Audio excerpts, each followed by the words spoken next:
Once, I was saved by a man. He was a rebel, an outcast, a knight.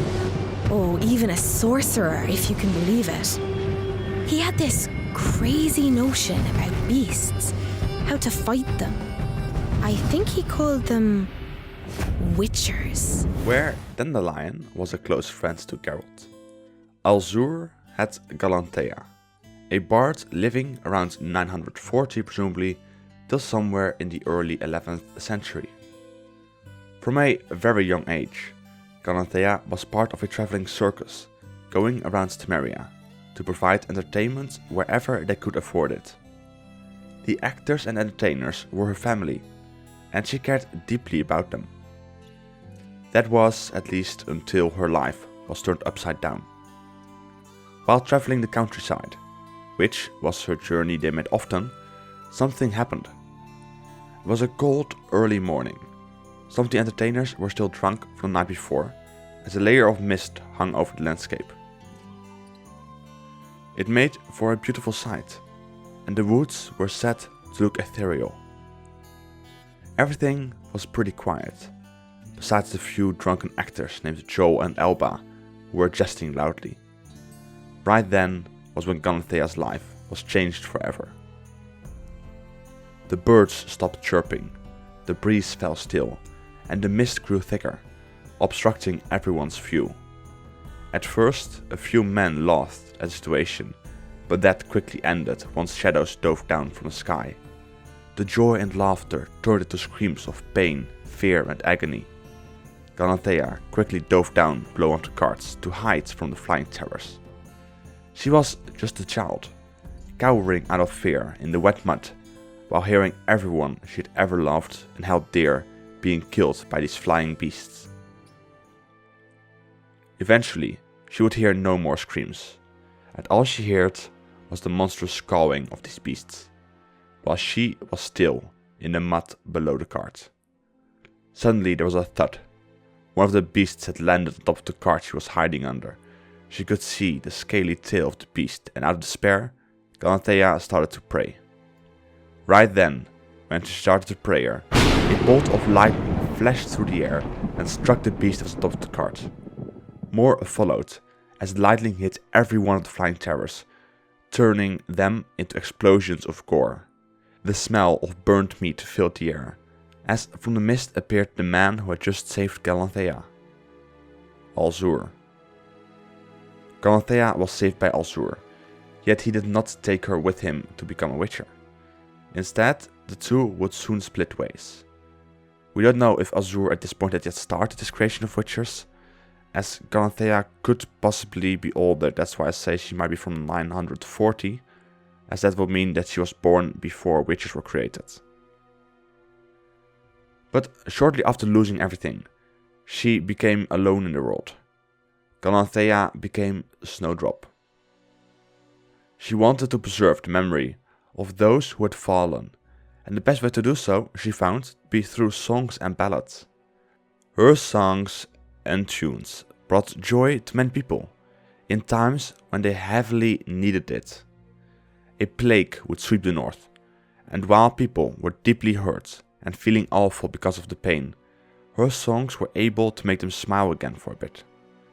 They were able to gain a bit of joy in their lives of misery. The young Galanthea would wear a boyish troubadour outfit and play her fiddle for a sickly audience. But she herself wasn't immune and also fell sick. Her life was about to end, while she was still young once again. But this time there was no Alzur to save her there. There was someone else, however, an old lady draped in black feathers, named Old Thelma. Thelma made Snowdrop swear an oath, that in Thelma's words were, "An oath thou shalt take, thy song thou shalt give, and old Thelma will ensure thou go on that thou shalt live." And whilst Thelma cured Galanthea of the illness, something went wrong. Song was everything a Snowdrop had, and without it she would have had nothing, and presumably out of desperation, she accidentally burned down the cottage of Thelma, messing up her plans. As a side effect from these effects, Snowdrop would only be able to sing everything she had said. She couldn't talk or whisper, she could only sing and rhyme. At first, it was just something she found funny, but over time she grew more and more annoyed by it. She couldn't just say a single word without spewing verses due to this curse. That was until a certain event convinced her to seek help. She hadn't done this earlier, because while it annoyed her, it was an easy way for her to make money, as everything would automatically be turned into song. But some things are better not said than sung at the wrong moments. As Galanthea was attending a funeral, she made the mistake of asking where she could relieve herself. This resulted in her singing about wanting to go to the bathroom while at her funeral, an event that was so embarrassing to her that she never showed her face near where the incident had happened ever again. It motivated her to go and seek aid, to help with getting rid of this curse. Months passed without any success, until, through destiny, she and Alzur met once again. While staying at a countryside inn, Galanthea met Alzur once more, pleading with him to help her with the curse. Alzur didn't believe her at first, and told her to let some more poor wretch waste his time on curious cases of delusion. But similar to what another bard would do centuries later, she stuck around him, trying to persuade him with her persistence. To do this, she sang to him for 3 whole days, every ballad, lullaby and poem she knew and could dream up. Alzur, of course, got annoyed and tried to silence her using magic, but when that didn't work, he gave in and asked her to stop singing if he agreed to investigate the matter. In the following days and weeks, they traveled together to the town where she was first affected with the curse. One night, while staying at the inn, Alzur was up late with a few local men, drinking and gambling. While he was distracted, Galanthea, out of curiosity, decided to rummage through his belongings, when she found a medallion shaped like a flower. She tried it on, which was right when Alzur walked in. He flew into a rage, shouting and scolding Galanthea, who didn't know why he was so angry at her, as she hadn't damaged the medallion. Years later she would realize the power of sentimentality, but back then she didn't know. Alzur soon calmed down and apologized for his outburst, and perhaps due to the combination of sadness Alzur felt combined with the alcohol he had consumed, he told Galanthea why his medallion meant so much to him. He told her about Liliana, a sorceress who he once held dear, and whose visions of a better world he was now chasing to please her memory. In the following days, they returned to the burned down cottage of old Thelma, where Alzur confronted the woman about the curse. He would return with his face and chest splattered in blood, put a hand on her shoulder and knelt down before her, saying, 2 for 2. Galanthea and Alzur would meet each other several more times over the years. As he was working with the Witchers, she would become a famed and renowned bard. She would in a way be what Dandelion is to Geralt. She would later state that no one knew Alzur better than she did. They would talk about Alzur's work, about Witchers they had created, and what he was up to. He would often speak very fondly of one Witcher in particular, Madoc, who was one of the first he had created. Galanthea's life as a bard, however, was coming to an end. When her hairs turned grey, and she herself became an old woman, she realized she had not lived her own life. She in fact never wanted to become a bard, but it was a self-imposed obligation to honor the memory of those which she had lost long ago. As a bard, she felt miserable and unfulfilled. She felt guilty for surviving while all her loved ones perished. But her life was hers to live, and she hadn't done that. She was guided by the memory of those who were gone, and she in her old age had decided to finally live her own life. She left behind the identity as Snowdrop the Bard. Many would wonder why she had left behind her life as a bard, but she would tell no one the true story, as it would just leave them unfulfilled and disappointed. At some point in her later life, Galanthea was part of a group of wagons that was heading for Maribor. She would tell the group stories of Alzur, and how she was saved by him, which would cause discussions to happen about whether Alzur was good or evil, if he was a genius or a madman. Opinions were divided. Why would he create these witchers? For his own glory? A hooded figure traveling as a guard to a merchant certainly thought so, and out of anger at Alzur, he blurted out that it was all vain glory. As night dawned, danger would approach, as one night the group was attacked by a were-rat. The beast was out for blood, and killed the merchant while his guards were searching the woods for any dangers.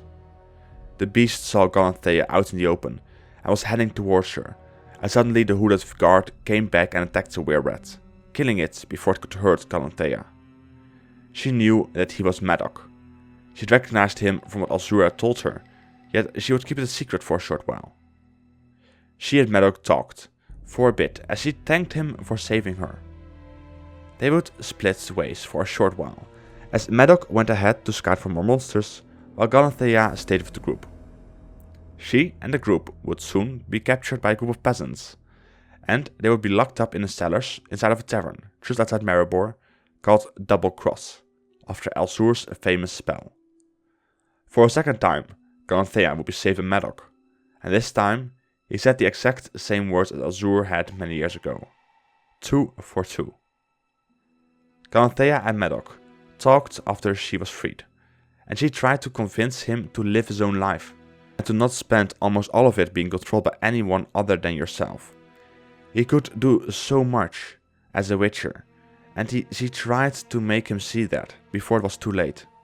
She revealed to him that she knew who he was, and at first he was convinced that she was sent by Alzur to, in a way, convince him to return to the Witchers. He would soon turn around and realize the wisdom in her words. As rain started to fall down, they assumed it was a doing of Alzur to end a long-lasting drought. But the rain was soon followed by an ear-splitting boom. As flashes of red and green illuminated the landscape, the rain was replaced by a torrential downpour. The wind picked up, and a hole was formed in the sky, from which came the V. The Witcher was unsure of what to do. He looked at Galanthea as she pleaded to him. "Go! He needs your help. We all do." Madoc would ride into Maribor towards Alzur, exchanging one last smile with Galanthea.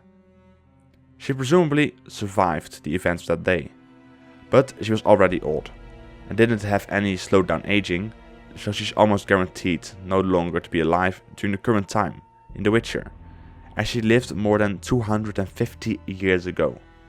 We don't know what happened to her in the end. Maybe we will one day find out.